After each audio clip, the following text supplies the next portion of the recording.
So for all of these training sessions, you're going to want probably to have something like a bum bag.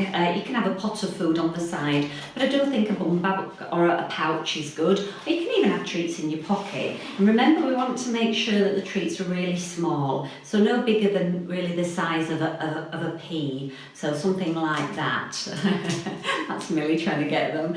And it's a good idea to always do your training before you feed the dogs, so that they'll work a little bit harder. We don't want them to be starving, but before a meal. So I've timed this when Millie's a little bit hungry, so she'll work a little bit harder for these treats. So this first one that I'm going to show you is a touch. And if you remember, to start with, Millie does know this, so she'll probably be a lot quicker than a dog that doesn't know this training. But this is just where you're training a dog to want to target your hand. And it's got lots of useful practices, so you can use it when you're out on a walk if you've got a dog that's a little bit reactive. You can use it to teach a dog to come to heel. You can use it if you just want to distract a dog, if there's something that might be frightening them in the environment.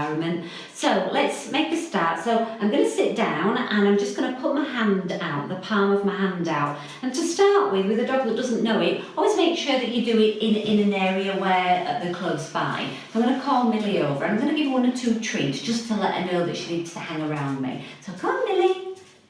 And sit. Oh, good girl. So I'm just going to give her some from my hand for the time being, but usually I like to throw the treat down so they have to go and retrieve it. Good girl. So she's a little bit more interested in sticking with me now. So what I'm going to do is just put my hand out, and she knows that she's touching it straight away. But what normally you find is, so Millie knows the training, but what you normally find is a dog will think, well, why are they holding the hand out? And just hold it close to the nose so that they investigate it, and as they come towards it, then you might give the cue yes or good. So I'll show you how you would do it. So let's get rid of those treats for a minute.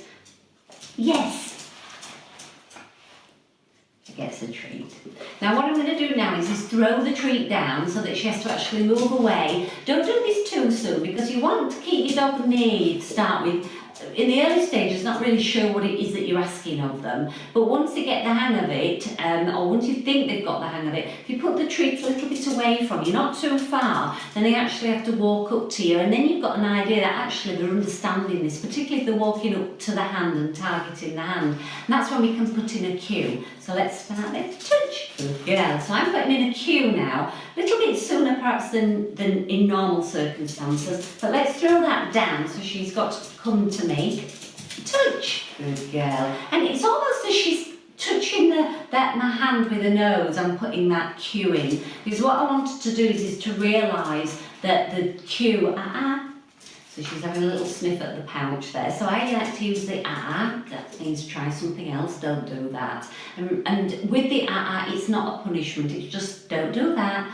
You can sometimes, some people like to say whoops, or they like to say not that. But whatever it is, make sure it's the same consistent cue and make sure it's in a gentle tone. Touch. Good girl. So in the early stages, remember, it would be yes. And throw it a little bit further. Yes. So I'm targeting when she's actually touching it. But once the dog starts to think they're getting this, then we can put in the cue. So we would do touch. Good girl. No, I still like to back it up with a praise. Good girl. Some people don't, they just use the treat. Touch. Good girl.